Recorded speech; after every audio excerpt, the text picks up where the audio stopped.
আসসালামু আলাইকুম রহমতুল্লাহ। প্রিয় শিক্ষার্থীবৃন্দ, আজ আমরা রেটিনা ডাইজেস্ট থেকে মুক্তিযুদ্ধ ও স্বাধীন বাংলাদেশের অভ্যুদয় এই অংশটি ইম্পর্টেন্ট লাইন সহ বেসিক থেকে গুছিয়ে পড়ব ইনশাআল্লাহ। যাদের কাছে রেটিনা গাইড তথা রেটিনা ডাইজেস্ট আছে তারা দাগিয়ে নেবা। তো আমরা কথা না বাড়িয়ে শুরু করি। আউযু বিল্লাহি মিনাশ শাইতানির রাজিম, বিসমিল্লাহির রহমানির রহিম। আচ্ছা, প্রথমেই রেটিনা ডাইজেস্টে একটা ক্যালেন্ডার 1971 দেওয়া আছে। তো এটা হচ্ছে ইম্পর্টেন্ট যে দিনগুলো, সেই দিনগুলোর তারিখ দেওয়া আছে এবং ঘটনা সংক্ষেপে দেওয়া আছে। এটা প্রথমে একটা ক্যালেন্ডার আকারে দেওয়া আছে। আমরা এটা একটু দেখি, তারপর আমরা মূল যে আলোচনা সেখানে চলে যাব, অর্থাৎ বিস্তারিত আলোচনা এর পরে আছে।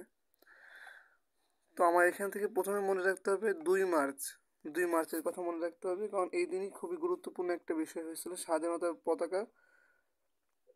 প্রথম পতাকা উত্তোলন হয়েছে। বাংলাদেশের পতাকা প্রথম উত্তোলন করা হয় 2রা মার্চ 1971 সালে ঢাকা বিশ্ববিদ্যালয়ের বটতলায়।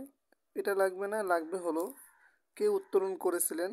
তৎকালীন ঢাকা বিশ্ববিদ্যালয়ের কেন্দ্রীয় ছাত্র সংসদ তথা আমরা যেটাকে ডাকসু বলি সংক্ষেপে, সেই ডাকসুর তৎকালীন ছাত্র নেতা, ইনি ছিলেন সহসভাপতি আসম আব্দুর রব। ইনি হলো সহসভাপতি ছিলেন।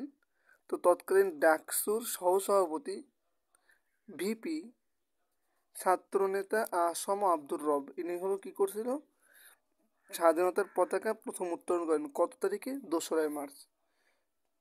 3রা মার্চ কি হয়েছে? স্বাধীনতার ইশতেহার ঘোষণা। খুব মনে রাখতে হবে, স্বাধীনতার ইশতেহার আর স্বাধীনতার ঘোষণা পাঠ এই কিন্তু পার্থক্য আছে। 17ই এপ্রিল যে ঘটনা ঘটছে, যেই স্বাধীনতার ঘোষণা পাঠ করা হয়েছে মেহেরপুরে, ওই বিষয়টা আর এইটা কিন্তু একসাথে গুলিয়ে ফেলা যাবে না, ঠিক আছে? এটা হচ্ছে স্বাধীনতার ইশতেহার ঘোষণা। তো স্বাধীনতার ইশতেহার ঘোষণা করেন কে? শাহজাহান সিরাজ, তৎকালীন ছাত্রনেতা শাহজাহান সিরাজ, উনি ছিলেন সাধারণ সম্পাদক ডাকসুর।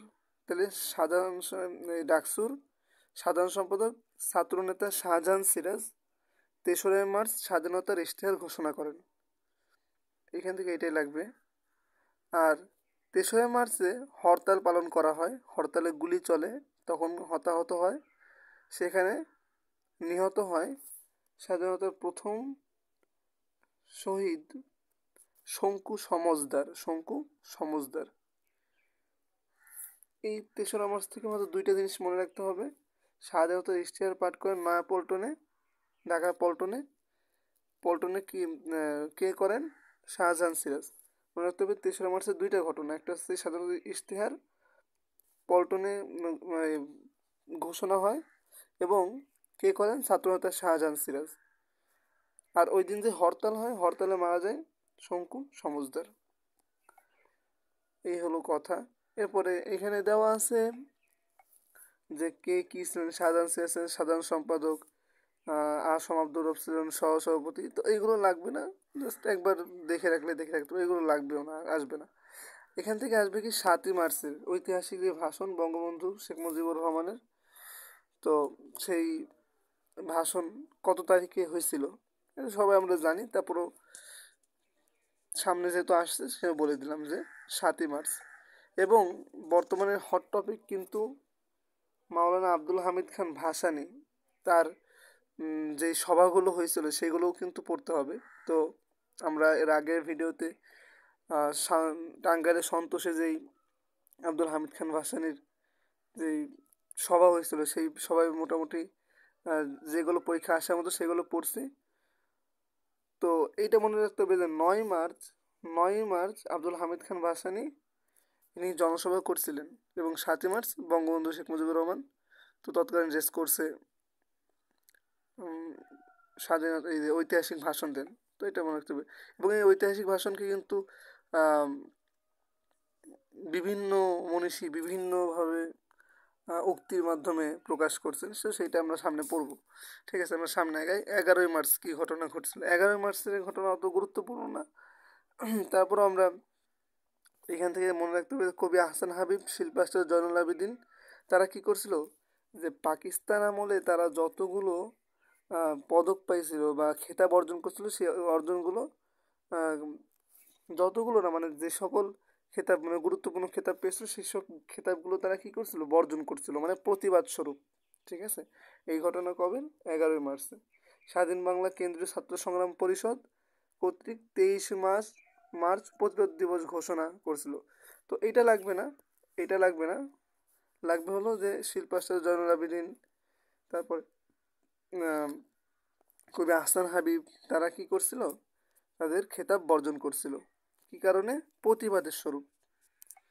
পাকিস্তান সরকারের প্রতিবাদের স্বরূপ সে হচ্ছে এইটা, মানে পাকিস্তান সরকারের যেই হটকরিতা, এই হটকরিতার প্রতিবাদ স্বরূপ তারা কি করছিল? এইটা এই পুরস্কারগুলো বর্জন করছিল। আচ্ছা, এরপর লাগবে 15ই মার্চ, ইয়াহিয়া খান ঢাকা আগমন করেন, এটা জেনে রাখলা। ইয়াহিয়া খান ও এরপরে 12ই মার্চের একটু ঘটনা মনে রাখতে হবে যে 12ই মার্চ কি হয়েছিল? পটুয়া কামরুল হাসান শাপলাকে জাতীয় ফুল হিসেবে নির্বাচনের সিদ্ধান্ত, মানে আহ্বানে, তার আহ্বানে কি ছিল? শাপলাকে জাতীয় ফুল হিসেবে নির্বাচনের যে সিদ্ধান্ত গ্রহণ করা হয় সেটা তারিখ কত? 12ই মার্চ। ঠিক আছে, আর আমরা এই জাতীয় সঙ্গীত কবে করা হয় সেটা আমরা আগেই দেখে আসছি, যদিও ওটা দিইনি। এই যে এইখানে জাতীয় সঙ্গীত হিসাবে সোনার বাংলাকে কি করা হয়? 3-এ স্বীকৃতি দেওয়া হয় স্বাধীনতা ইশতেহারে, যে আমার সোনার বাংলা আমি তোমায় ভালোবাসি। এটা কিন্তু মুক্তিযুদ্ধের প্রেক্ষাপটে লেখা না, এটা হলো বঙ্গভঙ্গের যে প্রেক্ষাপট। বঙ্গভঙ্গ যখন হয়েছিল তার বিরোধিতা করে কবি রবীন্দ্রনাথ ঠাকুর সে এই কবিতাটা লিখছিল। তো সেইটা পরবর্তীতে মুক্তিযুদ্ধের সময় ওই যে স্বাধীনতা ইশতেহার পাঠ করছিল, স্বাধীনতা ইশতেহার ছিল 3 মার্চ, এই 3 মার্চের স্বাধীনতা ইশতেহারে এই গানটাকে কি দেওয়া হয়েছে? জাতীয় সঙ্গীত হিসেবে স্বীকৃতি দেওয়া হয়েছে 3 তারিখে, এবং তার ঠিক 10 দিন পরে অর্থাৎ 12 তারিখে, তাই না? 12 তারিখে কী করা হয়? এই যে পটুয়া কামরুল হাসান, ইনি হচ্ছে চিত্রশিল্পী, আর তার আহ্বানে শাপলাকে বাংলাদেশের জাতীয় ফুল হিসেবে নির্বাচন করা হয়। আচ্ছা, এরপর আমরা আসি 15ই মার্চ, ইয়াহিয়া খান ঢাকায় আসে, লাগবে না। এরপরে লাগবে হচ্ছে খুবই খুবই গুরুত্বপূর্ণ এইটা 19শে মার্চ। 19শে মার্চ প্রথম পাকিস্তানি হানাদার বাহিনীর বিরুদ্ধে সর্বপ্রথম সশস্ত্র প্রতিরোধ গড়ে তোলেন জয়দেবপুর তথা গাজীপুরের জনতা। তাহলে এটা প্রশ্ন অনেক অনেক আসে যে পাকিস্তানি হানাদার বাহিনীর বিরুদ্ধে সর্বপ্রথম সশস্ত্র প্রতিরোধ গড়ে তোলা হয় কোথায়? তো সেটা হচ্ছে গাজীপুরের জয়দেবপুরে সশস্ত্র প্রতিরোধ গড়ে তোলেন গাজীপুরের জনতা। কত তারিখে? 19শে মার্চ। 19শে মার্চ মনে রাখতে হবে, 19শে মার্চ 1971 সশস্ত্র প্রতিরোধ গড়ে তোলেন। আচ্ছা, এরপরে 23শে মার্চের ক্ষেত্রে 23শে মার্চ কী হয়? 23শে মার্চ অত লাগবে না। 23শে মার্চে বলছে পাকিস্তান দিবস, পাকিস্তান দিবসে সারা দেশে কালো পতাকা। আমাদের আমরা গত স্বৈরাচার শেখ হাসিনার আমলে আমরা কি করছি যে 1লা আগস্ট আমরা কি সারা দেশে তথা তৎকালীন যারা বিরুদ্ধে ছিলাম তারা কি করছি যে প্রোফাইল সহ সকল যেই ডিপি সেগুলো আমরা লাল করে ফেলাইছি, মানে আমরা একটা দ্রোহের চিহ্ন আনছি, তাই না? তো ওরকম আর কি পাকিস্তান তখন তো আর ইন্টারনেট বা ওরকম সুবিধা ছিল না 71-এ। তো তখন আর কি পাকিস্তান দিবসে আমরা তাদের বিরুদ্ধে, পাকিস্তান দিবস তো পাকিস্তানের জন্য গর্বের আনন্দের, কিন্তু আমরা তো তার বিরুদ্ধে, সেই জন্য আমরা তখন কি করছিলাম? আমরা তখন হচ্ছে কালো পতাকা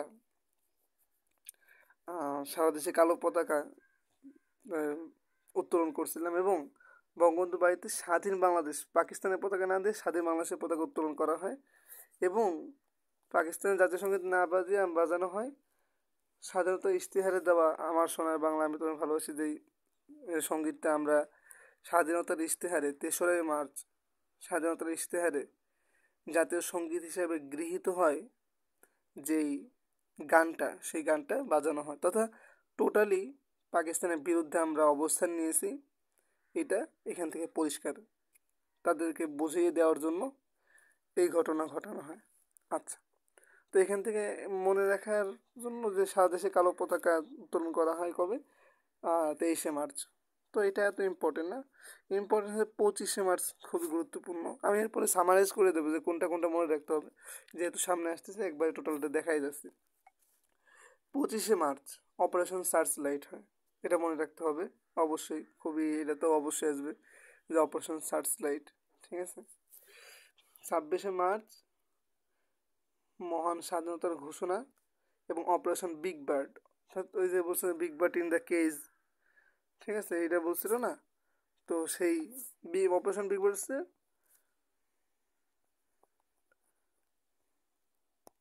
এই বঙ্গবন্ধুকে গ্রেফতারের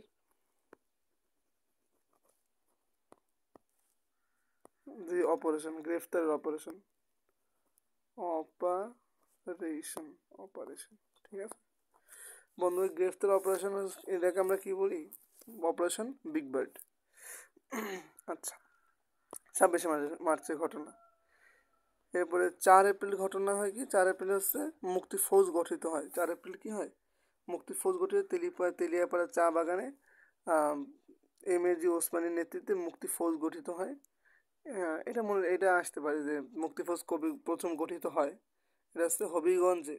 তেলিয়াপাড়া কোথায়, এই তেলিয়াপাড়া কিন্তু খুবই গুরুত্বপূর্ণ, মুক্তিযুদ্ধের রণকৌশলে আমরা পড়ব যে তেলিয়াপাড়া যেই রণকৌশল আছে সেই হবিগঞ্জ, এই জায়গাটা কোথায় এটাও কিন্তু আসছে পরীক্ষায়, তেলিয়াপাড়া কোথায় অবস্থিত, হবিগঞ্জে, সিলেটের হবিগঞ্জে তেলিয়াপাড়া। এই তেলিয়াপাড়া চা বাগানে কি গঠিত হয়, মুক্তি ফৌজ গঠিত হয় কবে, 4 এপ্রিল। 6 এপ্রিলে এটা রাখবে না, কিন্তু এটা মনে রাখতে হবে যে তৎকালীন পাকিস্তান কলকাতার হাই কমিশনের অফিস প্রধান কে ছিলেন, এম হোসেন আলী, ঠিক আছে। 10 এপ্রিল ঘটনা খুবই গুরুত্বপূর্ণ, মুজিবনগর সরকার গঠিত হয়, অর্থাৎ যেই অস্থায়ী সরকার, প্রবাসী সরকার বলা হয়। তো এই অস্থায়ী বা প্রবাসী সরকার গঠন করা হয় 10 এপ্রিল। গঠন কিন্তু খুবই ইম্পর্টেন্ট, গঠন করা হয়, এটা কিন্তু গঠন করা হয়, এটা কিন্তু গঠন করা হয়, ঠিক আছে। আর 17 এপ্রিল এবং 10 এপ্রিল তো আমরা অনেক প্যাচ লেগে যায় যে 10 এপ্রিলে কী ঘটনা, 17 এপ্রিলে কী ঘটনা, সকল গঠন যা কিছু হয়েছে সব 10 এপ্রিল, বাদ বাকি যা আছে অনুষ্ঠান, সেই অনুষ্ঠান ছিল 17 এপ্রিল। তাহলে অনুষ্ঠানে কি হয়, ঘোষণাপত্র পাঠ হয়, শপথ গ্রহণ হয়, ঠিক আছে, এই সবই তো 17 এপ্রিলে হয়েছিল। আর 10 এপ্রিলে মুজিবনগর সরকার গঠন করা হয়। আচ্ছা, এখান থেকে এগুলোই লাগবে। 17 এপ্রিল মুজিবনগর সরকার কী করে, শপথ গ্রহণ করে। এরপরে 29 জুলাই প্রথম ডাকটিকিট প্রকাশ করে 29 জুলাই। 29 জুলাই কে করে, এটা ইম্পর্টেন্ট, বিমান মল্লিক সে কী করে, বিমান মল্লিকের ডিজাইন করা বাংলাদেশের প্রথম 8টি ডাকটিকিট প্রেস রিলিজ হয় মাধ্যমে কলকাতায় বাংলাদেশের মিশন ও লন্ডন থেকে প্রকাশিত হয়। তো প্রকাশিত হয় লন্ডন থেকে, এবং কে করে, এখান থেকে ইম্পর্টেন্ট বললাম কি, যে এই নামটা বিমান মল্লিক কি 29 জুলাই প্রথম ডাকটিকিট প্রকাশ করেন, তো এটা হচ্ছে ইম্পর্টেন্ট, ঠিক আছে। এই নামটা যে 1971 মুক্তিযুদ্ধের সময় যে ডাকটিকিট প্রকাশ হয়েছিল সেই ডাকটিকিটের ডিজাইন কে করছিলেন, তো তো বিমান মল্লিক হলো মুক্তিযুদ্ধের সময় যে ডাকটিকিট প্রকাশ হয় সেই ডাকটিকিটের ডিজাইনার। এবং এটা কত তারিখে প্রকাশিত হয় এটা ইম্পর্টেন্ট না, তারপরে দেখে রাখতে হবে যে 29শে জুলাই প্রথম ডাকটিকিট প্রকাশ করা হয়। আচ্ছা, এরপরে 1 আগস্ট ভেরি ভেরি ইম্পর্টেন্ট। কারণ কি, দ্য কনসার্ট ফর বাংলাদেশ যদি 71 থেকে প্রশ্ন আসে তাহলে সব থেকে হটস্পট প্রশ্ন আসার যেখান থেকে বেশি আসে সেটা হচ্ছে দ্য কনসার্ট ফর বাংলাদেশ। কার এই যে কোথায় রবিশঙ্কর, এই যে পণ্ডিত রবিশঙ্কর তার আহ্বানে শিল্পী জর্জ হ্যারিসন, বব ডিলান, তারাও কি এই কনসার্ট ফর বাংলাদেশ তথা মুক্তিযুদ্ধের সময় সারা বিশ্বকে বাংলাদেশ যে একটা সমস্যার মধ্য দিয়ে যাচ্ছে সেই বিষয়ে অবগত করার জন্য এই কনসার্টটা করা হয়েছিল। কোথায়? এটা অনেক বেশি আসে, অনেকেই ভুল করে যে নিউ ইয়র্কের এই স্থানটার নাম যে নিউ ইয়র্কের ম্যাডিসন স্কোয়ার গার্ডেনে 1 আগস্ট 1971 অনুষ্ঠিত হয়েছিল কি দ্য কনসার্ট ফর বাংলাদেশ। পণ্ডিত রবিশঙ্কর মুক্তিযুদ্ধের প্রতি বিশ্ব জনমত গড়ে তোলা এবং শরণার্থীদের আর্থিক সহায়তা দেওয়ার জন্য তার ঘনিষ্ঠ বন্ধু বিশ্বখ্যাত ব্যান্ড, এই ব্যান্ডের নামটা অনেক সময় পরীক্ষা আসছে যে এই যে শিল্পী জর্জ হ্যারিসন ছিল তার সে কোন দলের ছিল, সেই দল হচ্ছে তার ব্যান্ডের নাম হচ্ছে বিটলস। তা বিটলসের শিল্পী বিশ্ববিখ্যাত, কিন্তু এই ব্যান্ড বিটলসের শিল্পী জর্জ হ্যারিসন, তাকে নিয়ে অবিস্মরণীয় কনসার্ট আয়োজন করেছিলেন, এটা মনে রাখতে হবে। 15 আগস্ট খুবই গুরুত্বপূর্ণ। 15 আগস্ট অপারেশন জ্যাকপট, অর্থাৎ পাকিস্তান হানাদার বাহিনীর যেই 15টার মতো সম্ভবত যেটুকু মনে করে 15টার মতো যুদ্ধ জাহাজকে এই মুক্তিবাহিনী বাংলাদেশের মুক্তিযোদ্ধারা তারা নিজেদের জীবন বাজি রেখে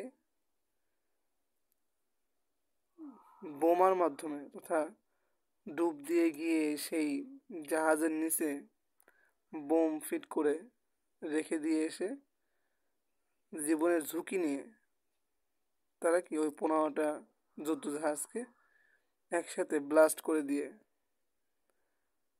অর্থাৎ ডুবিয়ে দিয়েছিল, তাই তো।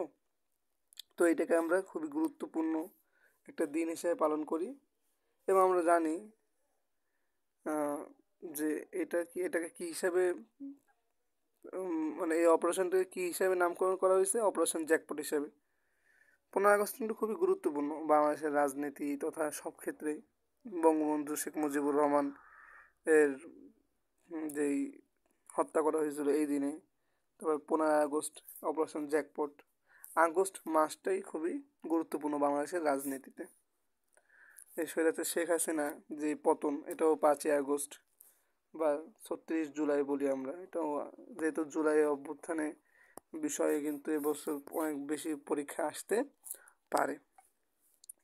আচ্ছা, এরপরে সব থেকে বেশি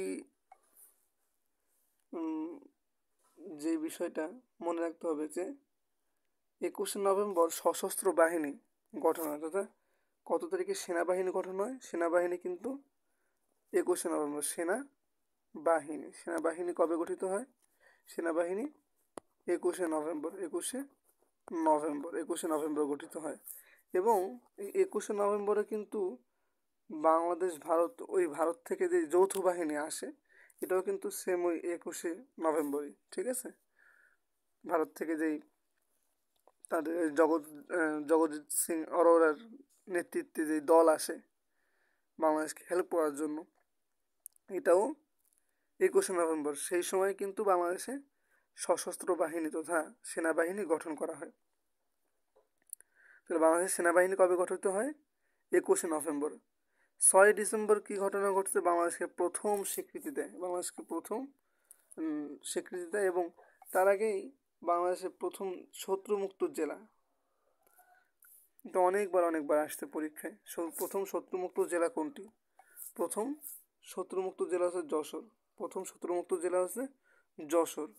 এবং 6 ডিসেম্বরে ভুটান প্রথমে বাংলাদেশকে স্বীকৃতি দেয় এবং পরে ভারত। তাহলে সর্বপ্রথম বাংলাদেশকে স্বীকৃতি দেয় কে? ভুটান। ভুটান সর্বপ্রথম বাংলাদেশকে স্বীকৃতি দেয়। ভুটান সম্পর্কে একটু বলি। ভুটান কিন্তু বর্তমানে ভুটান হলো খুবই ছোট একটা রাষ্ট্র।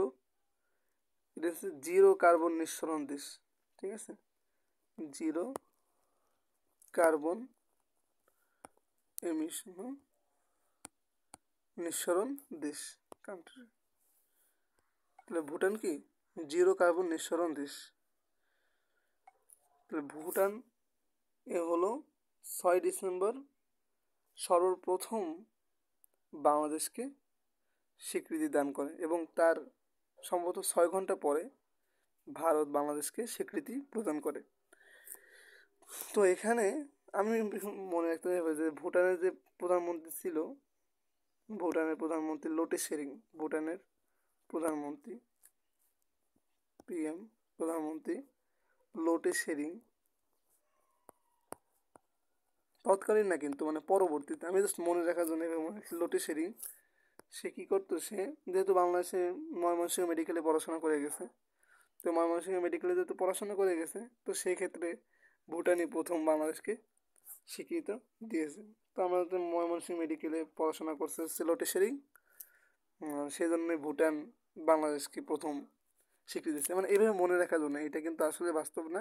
কিন্তু এই যে ভুটানের প্রধানমন্ত্রী লোটে শেরিং যে ছিল পরবর্তী কিছুদিন আগে, তো সে যে ময়মনসিংহ মেডিকেলে পড়ছে এটা সত্য। তবে এই কারণে যে ওইখানে স্বীকৃতি এটা না কিন্তু, ঠিক আছে।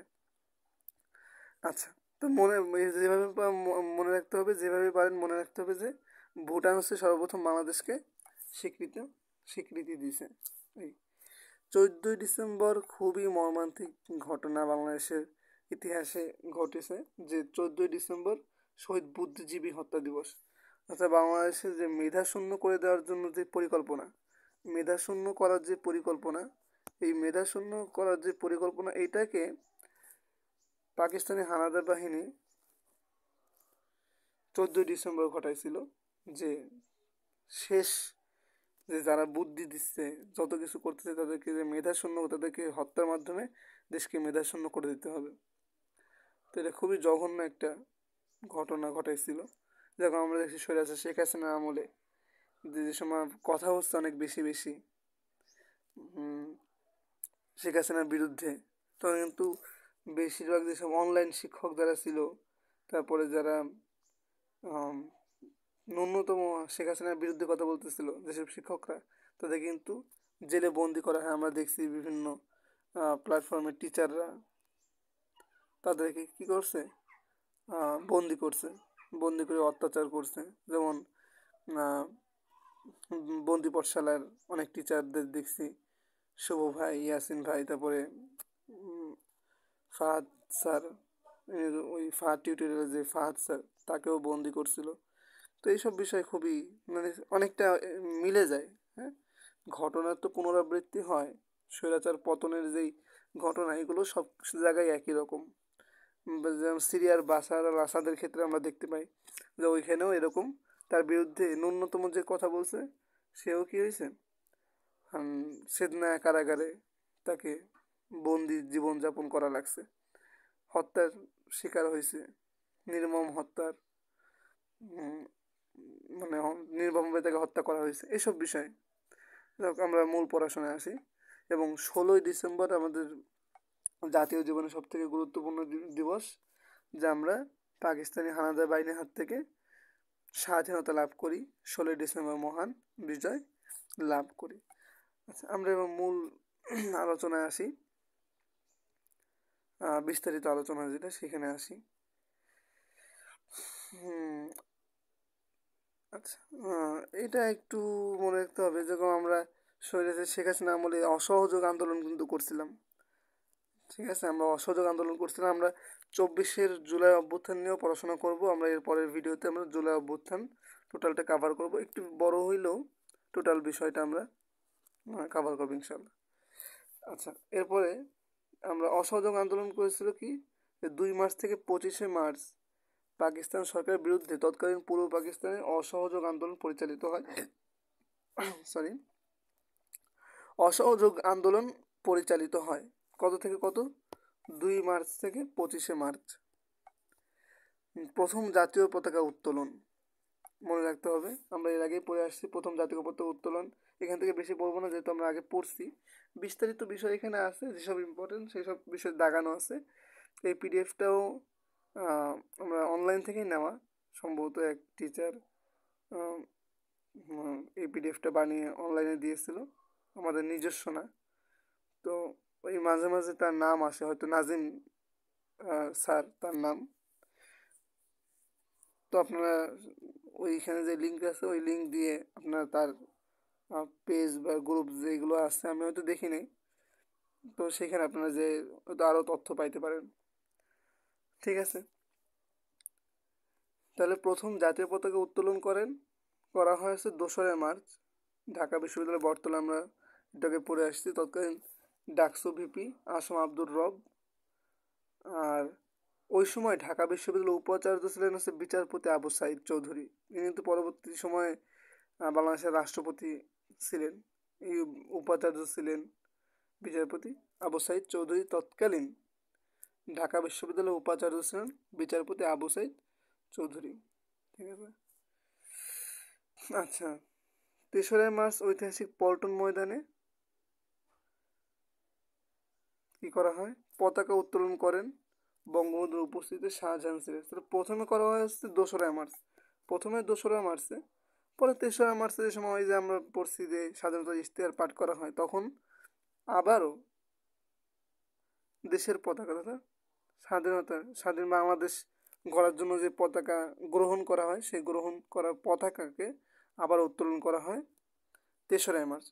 23শে মার্চের ঘটনা কি, আমরা এই যে বললাম যে পাকিস্তান দিবসে শেখ মুজিবুর রহমান তার নিজ বাসভবনে স্বাধীন বাংলাদেশের পতাকা উত্তোলন করেন পাকিস্তানের পতাকার বিপরীতে, এবং কালো পতাকা উত্তোলন করা হয় সারা দেশে। আর এর পাশাপাশি আমরা কি বলছিলাম, যে পাশাপাশি স্বাধীন বাংলাদেশের স্বাধীনতার ইশতেহারে গৃহীত যেই আমার সোনার বাংলা আমি তোমায় ভালোবাসি এই গানটা বাজানো হয় পাকিস্তান সঙ্গীতের বিপরীতে। ঠিক আছে, তো এই আছে 23 মার্চের ঘটনা। এবং স্বাধীন বাংলাদেশে যে পতাকা ছিল, স্বাধীন বাংলাদেশ বলতে ওই মুক্তিযুদ্ধের সময় যে পতাকা ছিল বাংলাদেশের, যে মানচিত্র খচিত পতাকা, প্রথম শিবনারায়ণ দাসের ডিজাইন করা বাংলাদেশের মানচিত্র খচিত পতাকা, ওই পতাকা তখন উত্তোলন করা হতো।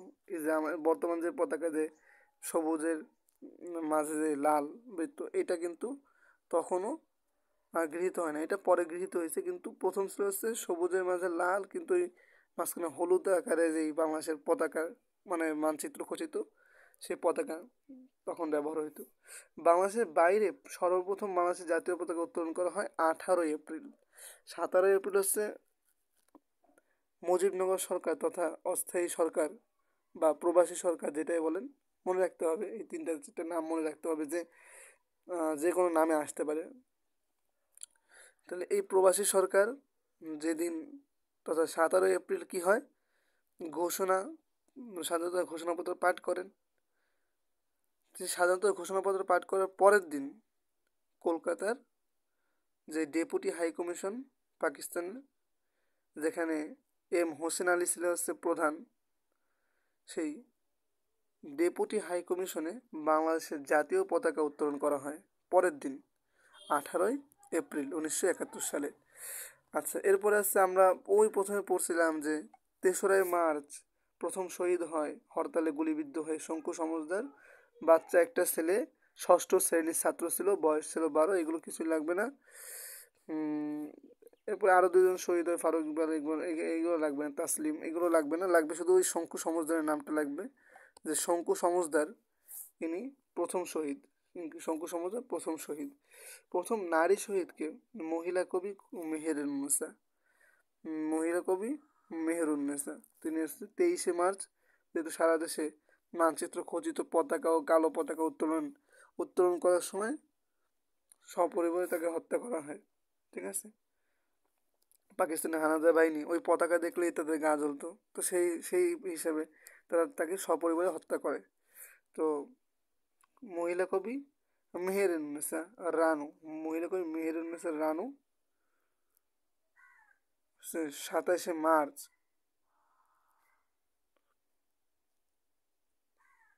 শহীদ হয়। ঠিক আছে, আচ্ছা, সর্বশেষ শহীদ তসলিম উদ্দিন সর্বশেষ শহীদ। ইনি হলো কি হয়েছে, মুক্তিযুদ্ধ শেষে স্বাধীন বাংলাদেশে বুড়িগঙ্গা নদী স্বাধীন হয়ে বুড়িগঙ্গা হয়ে বাসায় ফেরার পথে নৌকা ডুবিতে মারা যায়। তো এইটা আসলে ওরকম ধরে না, কারণ এটা তো আর মুক্তিযুদ্ধের ভিতরে মারা যায় নাই, তারপরে যেহেতু দিছে সর্বশেষ শহীদ এরা কখনো আসে নাই, দেখিনি কোনোদিন আসতে। তো ঠিক আছে, এইটাই মনে রাখেন যে প্রথম শহীদটা ইম্পর্টেন্ট, এখান থেকে লাগবে হচ্ছে প্রথম শহীদ যেটা এটা হচ্ছে ইম্পর্টেন্ট শঙ্কু সমজদার, আর প্রথম মহিলা শহীদ মেহেরুন্নেসা, এই দুটো লাগবে। আচ্ছা, সামনে যাই। তো ওইখানে যা যা বলে আসে সেইগুলো আবার রিপিটেশন করছে, ইম্পর্টেন্ট এইখান থেকে যেসব জিনিসপত্র সেগুলো বলছে। 2রা মার্চের ঘটনা যে প্রথম তৎকালীন ডাকসু ভিপি আসাম আব্দুর রব তিনি হলো কী করছে, প্রথম পতাকা উত্তোলন করেন কোথায়, ঢাকা বিশ্ববিদ্যালয়ের বটতলা এক ছাত্র সমাবেশে। 3রা মার্চ কী ঘটনা ঘটছিল, ঐতিহাসিক পল্টন ময়দানে পতাকা উত্তোলন করেন, আবার জানি এটা আমরা। এবং সোনার বাংলাকে কী করা হয়, জাতীয় সংগীত হিসেবে গ্রহণ করা হয়। এবং ঘোষণাপত্র স্বাধীনতা ইশতেহার পাঠ করা হচ্ছে শাহজাহান সিরাজ। 2রা মার্চ বাংলাদেশের জাতীয় পতাকা উত্তোলন দিবস, এই দিবসটা মনে রাখতে হবে যে যেহেতু প্রথম জাতীয় পতাকা উত্তোলন করা হয়েছে 2রা মার্চ, সেজন্য এটা কি জাতীয় পতাকা উত্তোলন দিবস। প্রথম মানচিত্র খচিত জাতীয় পতাকার ডিজাইনার হচ্ছেন শিবনারায়ণ দাস, এবং বর্তমানে যেই মানচিত্র খচিত নয়, এই যে সবুজের মাঝে সবুজের মাঝে যেই লাল, সবুজের মাঝে যে লাল, এই সবুজের মাঝে যে লাল এই পতাকা হচ্ছে পটুয়া কামরুল হাসান। এই পটুয়া কামরুল হাসান কী করছিল, আমরা জানি পটুয়া কামরুল হাসান 12ই মার্চ 1971 সালে কী করছিল, যে শাপলাকে বাংলাদেশের জাতীয় ফুল হিসেবে তা মানে গ্রহণ করার জন্য আহ্বান করছিল সবাইকে। তো ইনি কিন্তু পরবর্তীতে মানে বর্তমান যে জাতীয় পতাকা, বর্তমান জাতীয় পতাকার যে ডিজাইনার ইনি হচ্ছে পটুয়া কামরুল হাসান, এবং মুক্তিযুদ্ধের সময় মানচিত্র খচিত পতাকার ডিজাইনার শিবনারায়ণ দাস। আচ্ছা, এই হচ্ছে এখান থেকে ঘটনা। এরপরে কি আছে, এই যে মেডিকেলে আসছিল এটা 21-22 যে প্রথম পতাকা উত্তোলন করা হয় কবে, আমরা জানি 2রা মার্চ 1971। আচ্ছা, বঙ্গবন্ধু 7ই মার্চের ভাষণ, এটা লাগবে না। এটা এখান থেকে এটা একটু দেখা যেতে পারে যে 17 সালের 30শে অক্টোবর ইউনেস্কো বঙ্গবন্ধুর এই ভাষণকে বঙ্গবন্ধুর ভাষণকে ওয়ার্ল্ড ডকুমেন্টারি হেরিটেজ বা বিশ্ব প্রামাণ্য ঐতিহ্য হিসেবে স্বীকৃতি দিয়েছে, এটা লাগবে।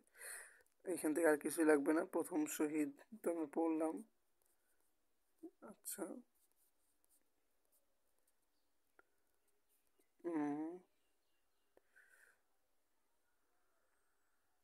এটা কি কি হিসাবে স্বীকৃতি দিয়েছে, ওয়ার্ল্ড ডকুমেন্টারি হেরিটেজ তো পড়লাম আমরা।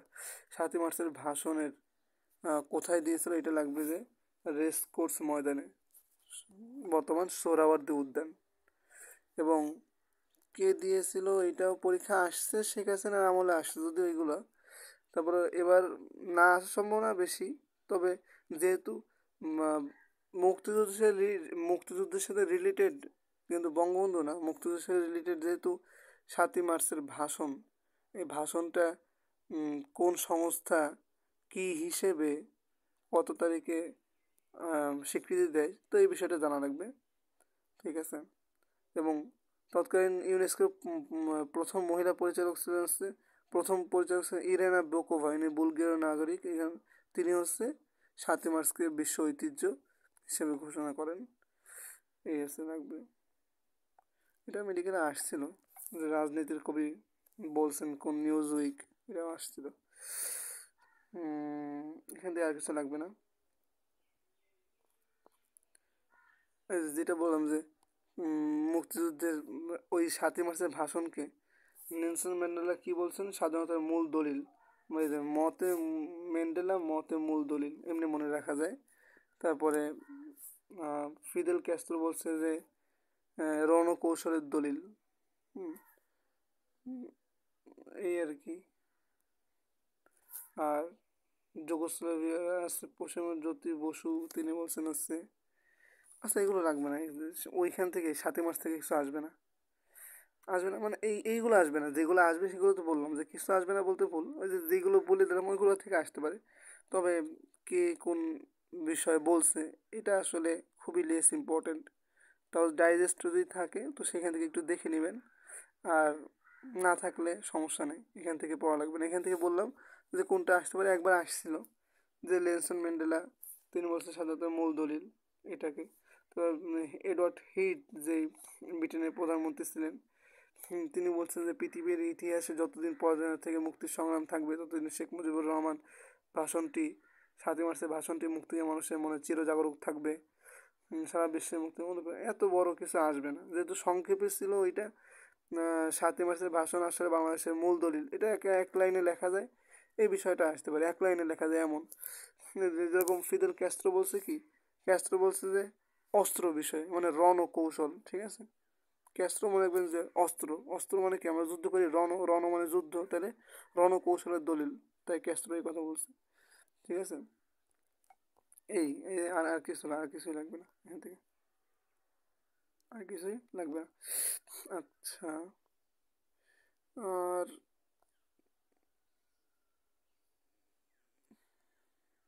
এইখানে এটা একটু মনে রাখবেন যে 7ই মার্চের ভাষণের উপর ভিত্তি করে পরিচালক ফখরুল, পরিচালকের নাম লাগবে না, তবে 7ই মার্চের ভাষণের ভিত্তি করে একটা প্রামাণ্য চলচ্চিত্র তৈরি করা হয়, দ্য স্পিচ নামে, একটু মনে রাখতে হবে, আর কিছু লাগবে না। আচ্ছা, আর এই একটা বিষয় যে এই ভাষণকে তুলনা করা হয়েছে আব্রাহাম লিঙ্কনের ঐতিহাসিক যে গেটিসবার্গ ভাষণ 1883 দিয়েছিল। তো এই গেটিসবার্গ ভাষণ 1863 সাল, এটা মনে রাখতে হবে যে গেটিসবার্গ ভাষণ কবে দেওয়া হয়, 1863 সালে।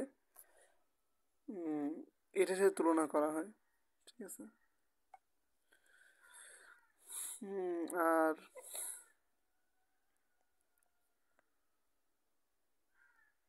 এখান থেকে লাগবে না, 7ই মার্চ এইটা লাগবে, operation search light. Operation search light আমরা জানি 25শে মার্চ 1971 সালে 25শে মার্চ হলো অপারেশন সার্চ লাইট হিসেবে কি করা হয়, এই অপারেশনকে অপারেশন সার্চ লাইট হিসেবে বলা হয়। আমরা জানি 25শে মার্চের কালো রাতে নৃশংসভাবে মুক্তিযুদ্ধের যে প্রারম্ভে, মুক্তিযুদ্ধের শুরুর দিকে 25শে মার্চে পাকিস্তানি হানাদার বাহিনী বাংলার উপরে অমানবিক অত্যাচার চালিয়েছিল। সেই অপারেশন সার্চ লাইটের আরও কিছু নাম আছে, সেই নামকে অপারেশন ব্লিটস বা অপারেশন ব্লিজ, ঠিক আছে। 18ই মার্চ, বলছে 18ই মার্চ 1971 সালে অপারেশন সার্চ লাইটের যেই নকশা, এই নীল নকশা তৈরি করেন কে, এই নীল নকশা তৈরি করেন জেনারেল টিক্কা খান। জেনারেল টিক্কা খান তৎকালীন তৈরি করেন সেই গভর্নর জেনারেল টিক্কা খান হচ্ছে কি এই অপারেশন ব্লিটস বা অপারেশন সার্চ লাইটের নীল নকশা তৈরি করেন। কত তারিখে, 18ই মার্চ, 18ই মার্চ 1971। 18ই মার্চে কিন্তু এই নীল নকশা গ্রহণ করা মানে আঁকা হয়ে যায় যে 25 তারিখে আমরা সারা দেশে যে হত্যাযজ্ঞ চালাবো, নিরস্ত্র বাঙালিকে রাতের আধারে শেষ করে দেওয়ার যেই পরিকল্পনা, এটা 18ই মার্চ 1971 গ্রহণ করা হয়, সাজানো হয়ে যায়, এবং তা বাস্তবায়ন করে কত তারিখে, 25 মার্চ 1971। ঢাকা শহরের মূল দায়িত্ব দেওয়া হয়, ঢাকা শহরের গণহত্যার মূল দায়িত্ব দেওয়া হয় জেনারেল রাও ফরমান আলীকে, এবং ঢাকার বাইরে অপারেশনের দায়িত্ব দেওয়া হয় মেজর জেনারেল খাদিম হোসেন রাজা, ঠিক আছে, যেটা বলো খাদিম হোসেন রাজা, এনাকে দেওয়া হয় ঢাকার বাইরে যেসব অঞ্চল আছে সেই সব অঞ্চলের দায়িত্ব এই অপারেশন চালানোর জন্য। এবং ঢাকা শহরের গণহত্যার মূল দায়িত্ব দেওয়া হয় কাকে? দেওয়া হয়েছে জেনারেল রাও ফরমান আলীকে। তো পাকিস্তানি বাহিনীর কোন নীতিতে তারা বিশ্বাসী ছিল, মানে কোন নীতি গ্রহণ করছিল? পোড়ামাটি নীতি বা স্কচড আর্থ। অর্থাৎ এর দ্বারা বোঝা যাচ্ছে যে সব ধ্বংস করে দাও, জাস্ট আমার ভূমি পাইলেই হবে, মানুষ লাগবে না। কি লাগবে না? মানুষ লাগবে না। মানুষ লাগবে না। কি লাগবে? মাটি লাগবে। মাটি লাগবে, কিন্তু মানুষ লাগবে না। যেমন বর্তমানে গণহত্যাকারী নষ্ট দেশ ইসরায়েল, না? এই ইসরায়েল কিন্তু ফিলিস্তিনে সেই নীতি চালাচ্ছে। তাদের মানুষ লাগবে না, তাদের ওই মাটি লাগবে, তাদের সীমানা বাড়ানো লাগবে, তারা ফিলিস্তিন দখলে নিতে চায়। তো এই গণহত্যাকারী সন্ত্রাসী রাষ্ট্র ইসরায়েল, এরা কি বর্তমানে এই পোড়ামাটি নীতি, এই নীতিতে তারা কাজ চালাচ্ছে। আচ্ছা, তো ওরা বলেও দিচ্ছিল এখানে দেখো, পূর্ব পাকিস্তানের মানুষ চায় না, মাটি চাই। ইয়াহিয়া খান বঙ্গবন্ধুর সময় বলেন, লোকটি এবং তার দল পাকিস্তানের শত্রু, এবার এরা তা এড়াতে পারবে না। 25শে মার্চ রাত 1971-এর 25শে মার্চ কালো রাতে, এই কালো রাতে বাংলাদেশের ইতিহাসে কি কালো রাত হিসেবে স্বীকৃত, আমি জানি এটা। তখন কথিত আছে যে এই সাইমন ড্রিং, ইনি হচ্ছে হোটেল ইন্টারকন্টিনেন্টাল, এই হোটেল ইন্টারকন্টিনেন্টালে ওয়াশরুমে গিয়ে লুকিয়েছিল, এবং মানে এই ছবি যাতে এই ক্যামেরা সহ বা তাকে হত্যা করে না ফেলে পাকিস্তানের হানাদার বাহিনী। তো এই হোটেল ইন্টারকন্টিনেন্টালে সে লুকিয়েছিল। অর্থাৎ এই গণহত্যার যে ছবি তুলছিল, ছবি তুলে বহির্বিশ্বে তো জানানো লাগবে। তো বহির্বিশ্বে এই সাইমন ড্রিং, ইনি ছিলেন দ্য দ্য টেলিগ্রাফ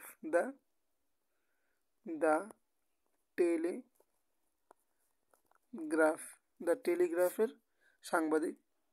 তিনি বহির্বিশ্বে প্রথম খবর ছাপেন, প্রথম জানায় দেন যে সাইমন ড্রিং এই জীবনের ঝুঁকি নিয়ে বাংলায় পাকিস্তানের বর্বরতার রিপোর্ট বহির্বিশ্বে প্রকাশ করেন। এর মাধ্যমে বিশ্ব এই গণহত্যা সম্পর্কে অবগত হয়। ওয়াশিংটন পোস্টের বিখ্যাত সাংবাদিক লিখছে, দ্য টেলিগ্রাফের সাংবাদিক ছিলেন। আচ্ছা, অপারেশন বিগ বার্ড, আমরা এর আগে বলছি অপারেশন বিগ বার্ড হচ্ছে বঙ্গবন্ধু শেখ মুজিবুর রহমানকে যেই বন্দি করা বা খাঁচায় বন্দি করা, এটার নাম দিয়েছিল হচ্ছে অপারেশন বিগ বার্ড। ঠিক আছে, এখানে বলছে যে মেসেজ পাঠাইছিলেন কি, যে big bird in the cage, small birds have flown. এইগুলো থেকে কিছুই লাগবে না। এবার এইখানে যেই বিষয়গুলো আছে, অপারেশন সার্চলাইট মানে প্রশ্নগুলো আছে, এগুলো খুবই গুরুত্বপূর্ণ। আমরা এই সবই পড়ে আসছি, জাস্ট একটা গ্লান্স আমরা দেখে নিব। ঠিক আছে, সার্চলাইট কি 25শে মার্চের দিবাগত রাতে গণহত্যা চালানো সেটা। অপারেশন সার্চলাইটের নীল নকশা করা হচ্ছে জেনারেল টিক্কা খান। সার্চলাইটের ঢাকা শহরে ছিলেন রাও ফরমান আলী, বাইরে ছিলেন কি জেনারেল খাদিম হোসেন রেজা। তাহলে এখানে সাইমন ড্রিংসকে বলছে ওয়াশিংটন পোস্টের সাংবাদিক। তো মনে রাখতে পারেন, ঠিক আছে, ওয়াশিংটন পোস্টের সাংবাদিক ছিলেন হচ্ছে সাইমন ড্রিং। আচ্ছা, এরপরে বলছে হচ্ছে যে অপারেশন সার্চলাইটে ঢাকা বিশ্ববিদ্যালয়ের কোন দুটি আবাসিক হলকে মূল লক্ষ্য করা হয়েছিল? সার্জেন্ট জহুরুল হক এবং জগন্নাথ হল। এই দুই হলকে টার্গেট করে কী করা হয়েছিল? গণহত্যা চালানো হয়েছিল। সব জায়গায় চালানো হয়েছে, কিন্তু এটা হচ্ছে মূল লক্ষ্য ছিল। আচ্ছা, এরপর অপারেশন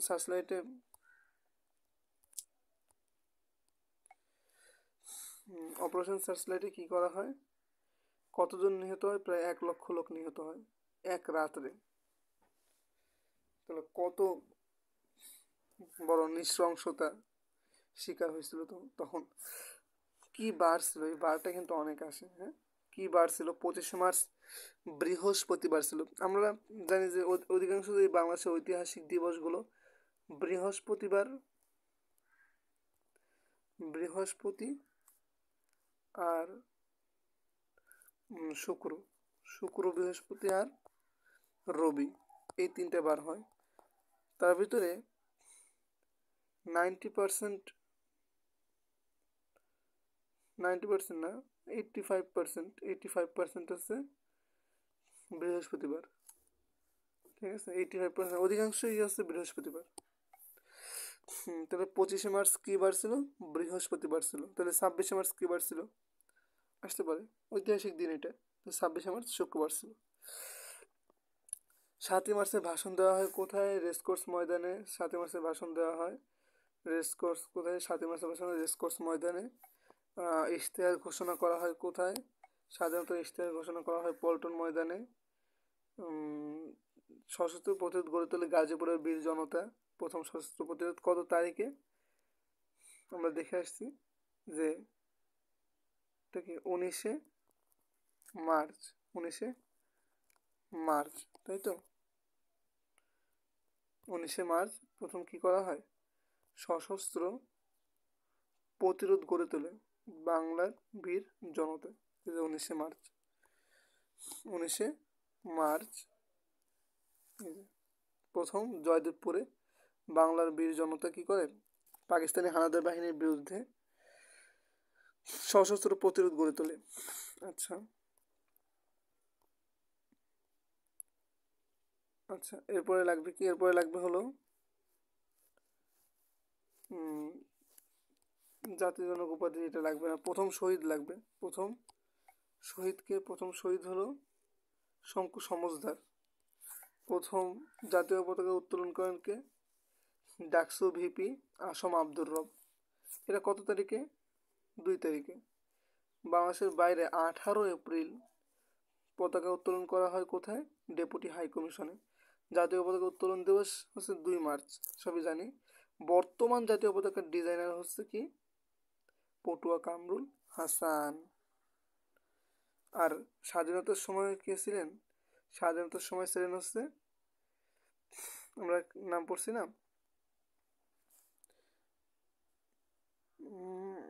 কি নাম পড়লাম ভুলে গেছি। স্বাধীনতার সময় ছিল কে? স্বাধীনতার সময় হচ্ছে শিবনারায়ণ দাস, তাই না? নাকি এরকম বললাম।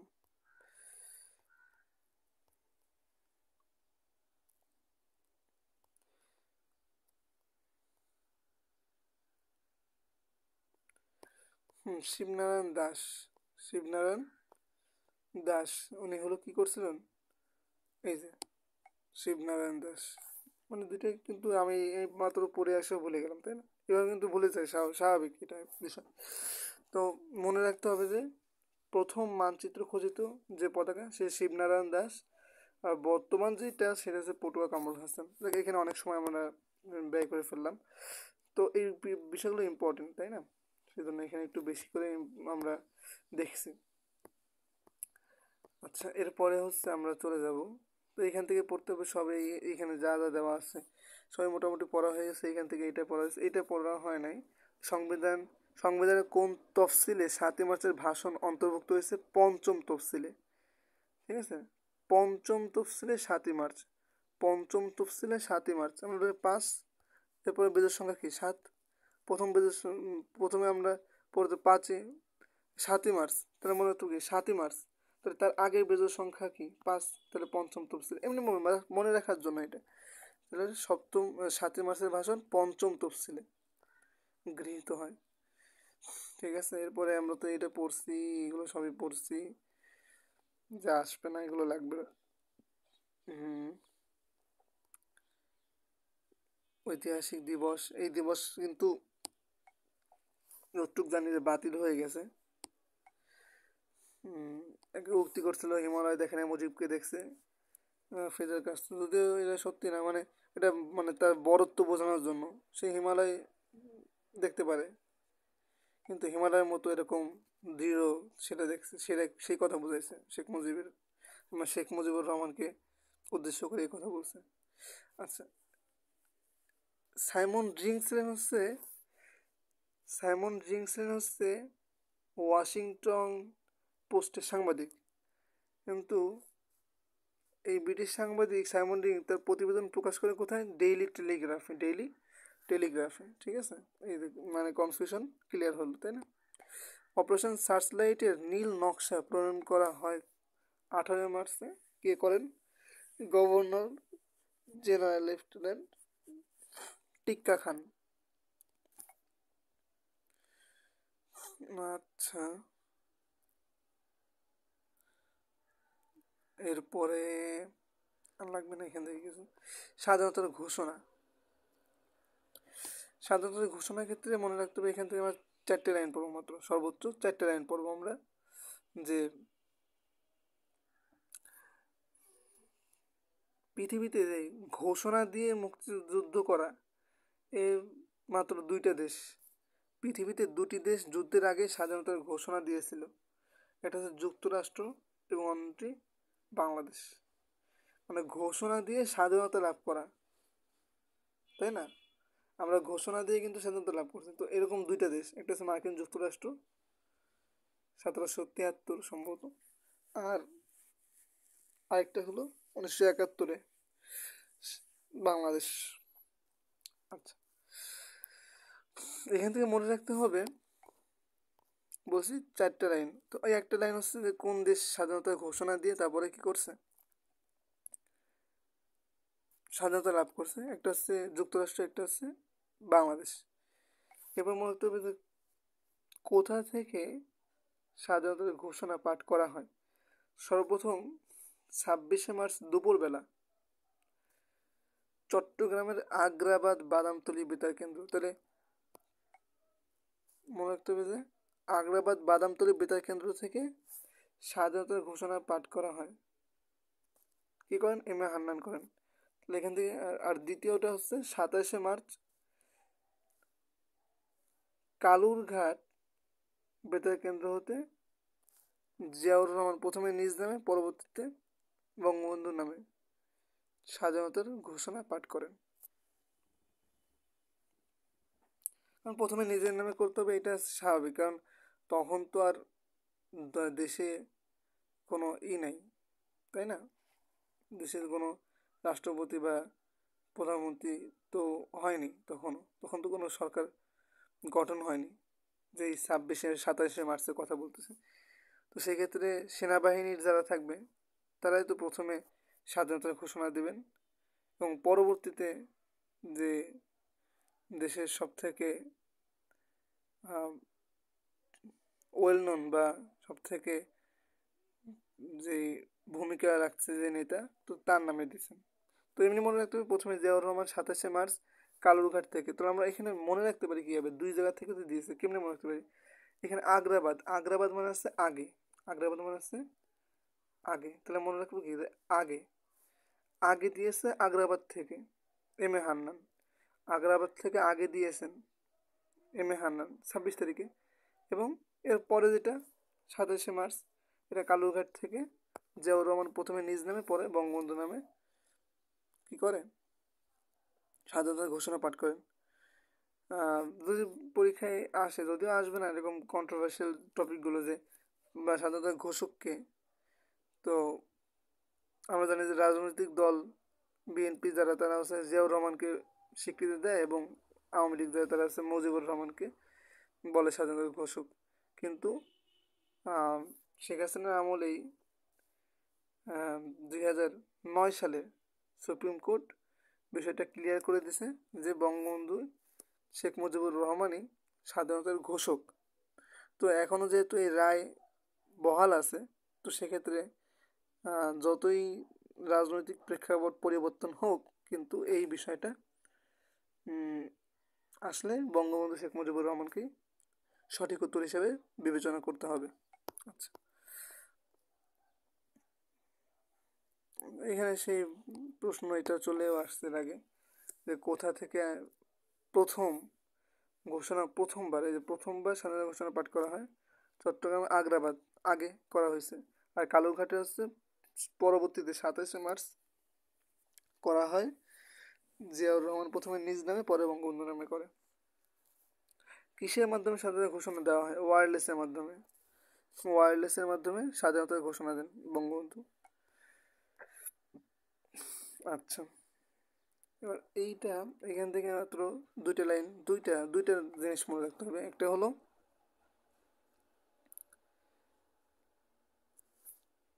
এটা তো আমরা আগেই পড়ছি যে জিয়াউর রহমান বঙ্গবন্ধুর পক্ষ থেকে স্বাধীনতা ঘোষণা পাঠ করেন, এটা তো আমরা আগেই পড়ছি।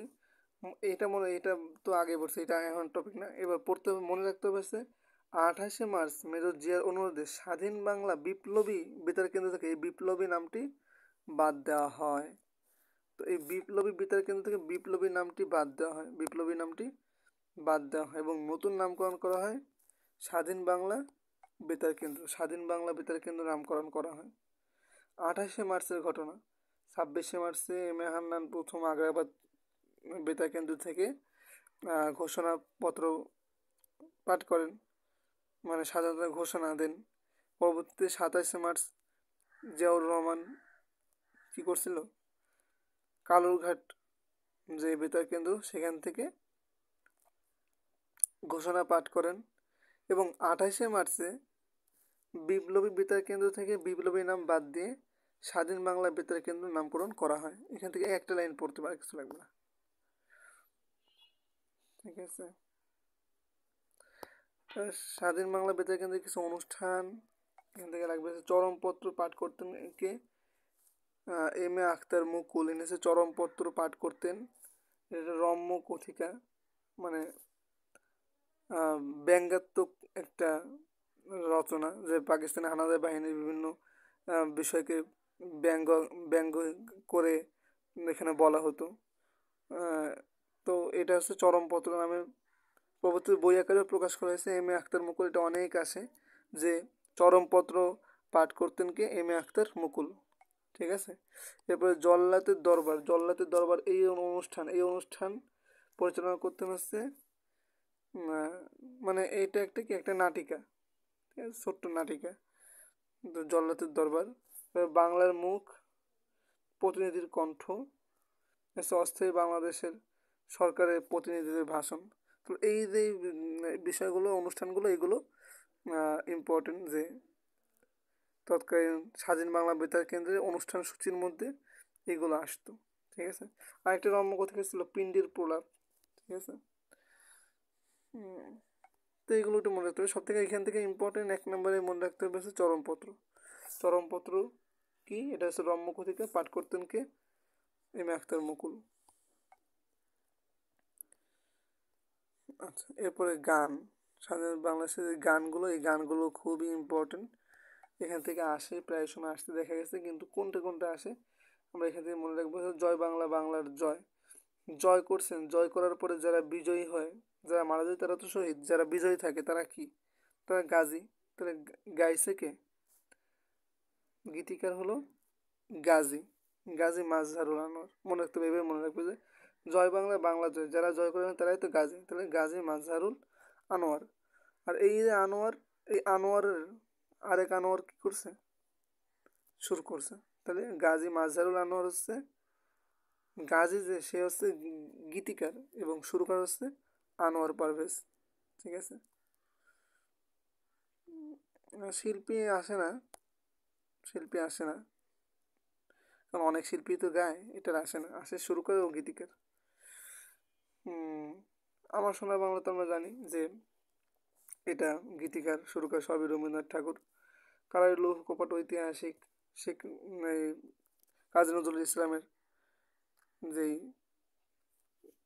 ঐতিহাসিক গান, কারাই লৌহ কপাট ভেঙে ফেল কররে লোপাট, তো সেই গানটা কাজী নজরুল ইসলাম হচ্ছে গীতিকার, তিনি সুর করছেন। এই আর শোনো একটি মুজিবের থেকে এটা আসবে না, তারপরেও এটা আমরা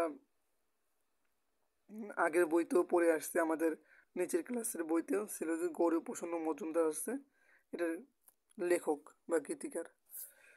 এবার এইখান থেকে এটা আসবে, এটা মনে রাখার জন্য মোরা একটি ফুলকে বাঁচায়, ফুলকে বাঁচায় ফল সুর করে, ফুলকে সুর করে, এবার ফুলকে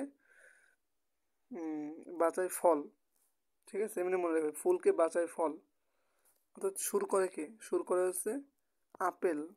আপেল আমাদের ফল বলছি না, যদিও মানে এভাবে মনে রাখার জন্য আমি কিন্তু এভাবে মনে রাখি যে ফুলকে বাঁচাবে, এজন্য শুরু করছে কে?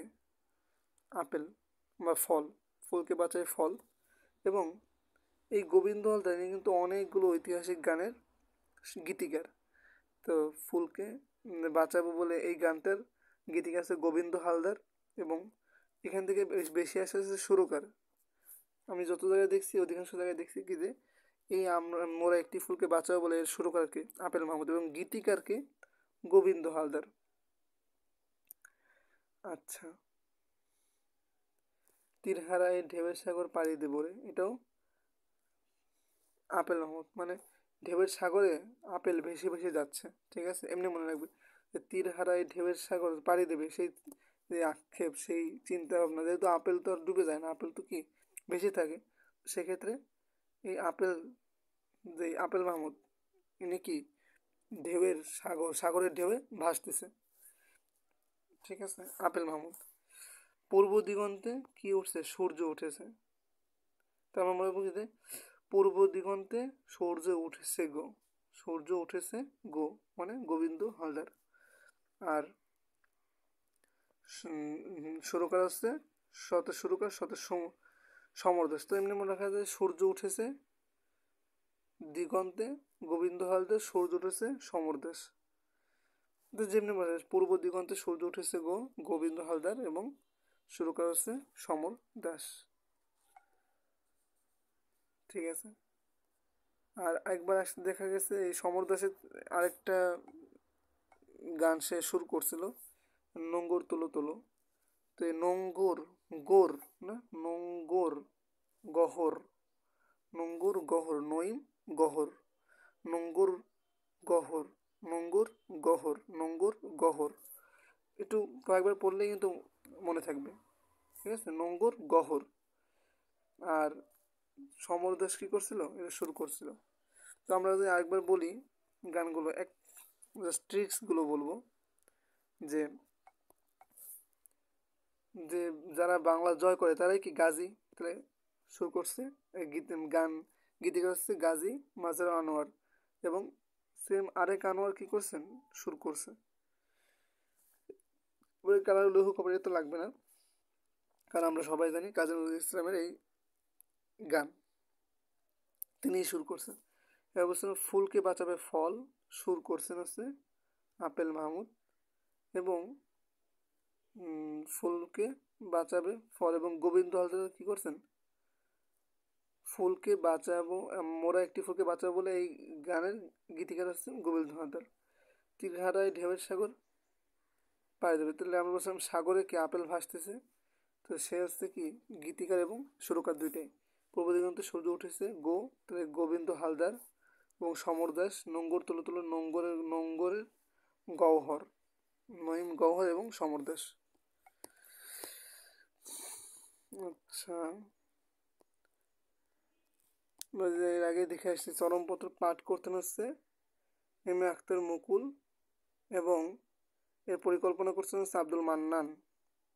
অত্যন্ত জনপ্রিয় দুটি অনুষ্ঠান হচ্ছে চরমপত্র ও জল্লাদের দরবার। জল্লাদের দরবার ছিল হলো নাটিকা, নাটিকা ছিল। আর চরমপত্র হচ্ছে রম্য কথিকা, রম্য ও রম্য কথিকা। আর জল্লাদের দরবারে জল্লাদ যে কেল্লা ফতে, আমরা ওখানে কেল্লা ফতে, এই জেনারেল ইয়াহিয়া খানের প্রতীকী চরিত্র ছিল হচ্ছে কেল্লা ফতে খান। কেল্লা ফতে খান কার? জেনারেল ইয়াহিয়া খানের প্রতীকী চরিত্র ছিল নামক কেল্লা ফতে। সেই কেল্লা ফতে কিন্তু ওইখান থেকে নাম আসছে যে কেল্লা ফতে খান। এই কেল্লা ফতে এই নামটা জল্লাদের দরবার এই অনুষ্ঠানে কাকে দেওয়া হয়েছিল? জেনারেল ইয়াহিয়া খানকে দেওয়া হয়েছিল। যেটা আমরা বললাম যে স্বাধীন বাংলা বেতার কেন্দ্রে চরমপত্র পাঠ করতেন এম এ আখতার মুকুল। আচ্ছা,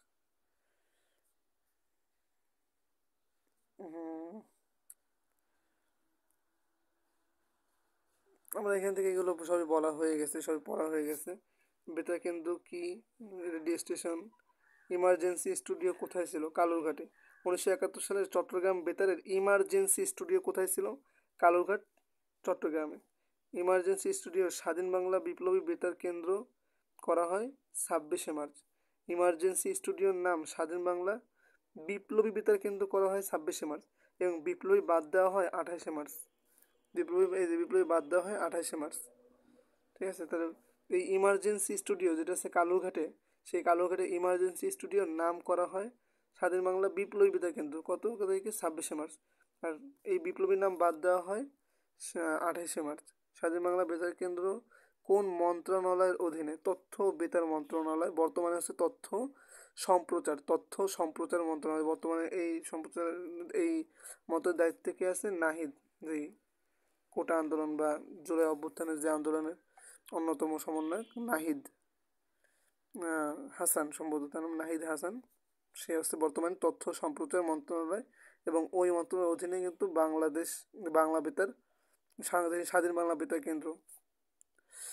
তথ্য ও বেতার কেন্দ্রের মন্ত্রণালয়ের প্রথম মন্ত্রী ছিলেন তাজউদ্দিন আহমেদ। তাজউদ্দিন আহমেদ কিন্তু অনেকগুলো মন্ত্রী ছিলেন, শিক্ষামন্ত্রী ছিলেন, তারপরে অর্থ বিষয়ক মন্ত্রী ছিলেন, অর্থমন্ত্রী না কিন্তু অর্থ বিষয়ক মন্ত্রী। তো এই হচ্ছে কথা। আমরা এখান থেকে আরও আছে, এগুলো সবই পড়া হয়ে গেছে। প্রথম নারী শিল্পীর নাম কি ছিল? নমিতা ঘোষ। নারী শিল্পী ছিল নমিতা ঘোষ। আর স্বাধীন বাংলা বেতার কেন্দ্রের যেই প্রতিষ্ঠাকারীর নাম ছিল হচ্ছে বিপ্লবী বেতার কেন্দ্র। আচ্ছা, তো আমরা ভিডিওটা বড় হয়ে যাচ্ছে, আমরা হলো এই প্রবাসী সরকার থেকে আরেকটা ভিডিওতে ঘন্টাখানেকের মধ্যে বা আরও কম সময়ের মধ্যে আমরা শেষ করবো ইনশাল্লাহ। তো এই ভিডিওটা এই পর্যন্ত থাক। আশা করি সবাই বিষয়গুলো বুঝতে পারছেন। আসসালামু আলাইকুম রহমতুল্লাহ।